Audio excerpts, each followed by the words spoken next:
हिसाब से तो सही है, एक समान हो गया।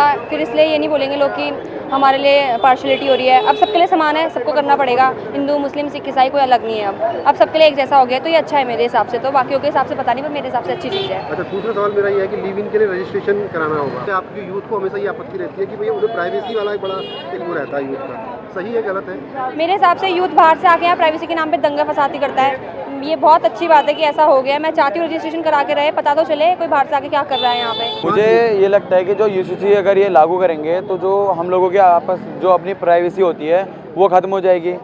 और अगर ये यूसीसी लागू करना चाहते हैं तो ये स्टेट गवर्नमेंट क्यों कर रही है, ये सेंट्रल गवर्नमेंट को करना चाहिए, क्योंकि ये खाली हमारे उत्तराखंड में डेमो करेंगे कुछ। अगर इसके जो भी दुष्परिणाम होंगे वो हमारा उत्तराखंडी के लोग क्यों झेलेंगे? सर इसके बहुत सारे कॉज में फ़ायदा भी है और बहुत सारे लॉस है सर। जैसे देखिए हमारे मौलिक अधिकारों का हनन हो रहा है, साफ पता चल रहा है हमें, क्योंकि हमारी प्राइवेसी पूरी खत्म हो रही है। अब आप ये लगा लो, अब हम किसी के साथ रिलेशन में हैं, लिविंग में रह रहे हैं, तो हम उसे पब्लिकली हमारे पेरेंट्स को पता चल रहा, कल के दिन हम हो सकता है कि हम रिलेशन में ना रहें। बहुत चीज़ें होती है सर, क्योंकि लिविंग में रहते हैं तो उसके बाद बहुत चीज़ें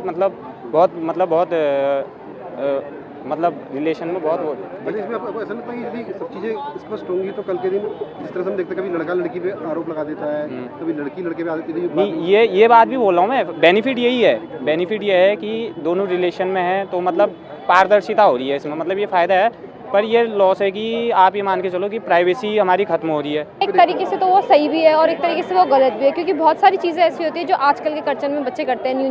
न्यू अभी आ रहे हैं, उनके लिए बहुत सारी डिफिकल्टीज़ हो जाएगी आने वाले टाइम में। अब यूसीसी में बहुत सारे नियम नए आए हैं हमारे लोगों के, जो हमारी यूथ है आने वाली, उनको बहुत सारी दिक्कतें भी फेस करनी पड़ेगी और बहुत सारे बेनिफिट भी है उसके। अभी जैसा अभी भैया लोगों ने बताया है कि लोगों की प्राइवेसी है। अब कुछ लोगों के लिए प्राइवेसी बहुत इंपॉर्टेंट होती है, लोग प्राइवेसी को लेकर बहुत ज़्यादा परसे रहते हैं। तो उनके लिए यह है कि लड़का अगर कोई चाहता भी है कि लड़की पर कोई इल्ज़ाम लगाए तो वो नहीं कर पाएगा, इसलिए लड़की के लिए बेनिफिट है। क्योंकि ज़्यादातर लोग लड़कियां आजकल यही देखती है कि भाई अपने लिए सेफ्टी पहले है, तो ये थोड़ी बेनिफिशियरी है उसके लिए।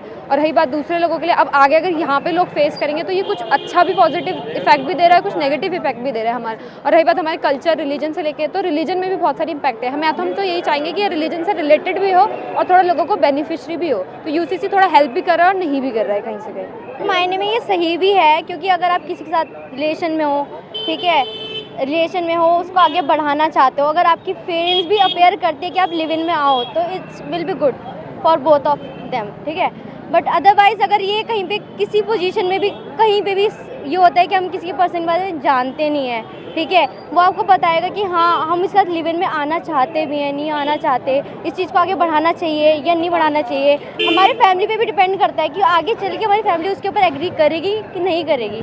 तो इसमें मैं यही बोलूँगी कि ये एक तरीके से सही भी है और गलत भी है कुछ पॉइंट्स में, but it will be good.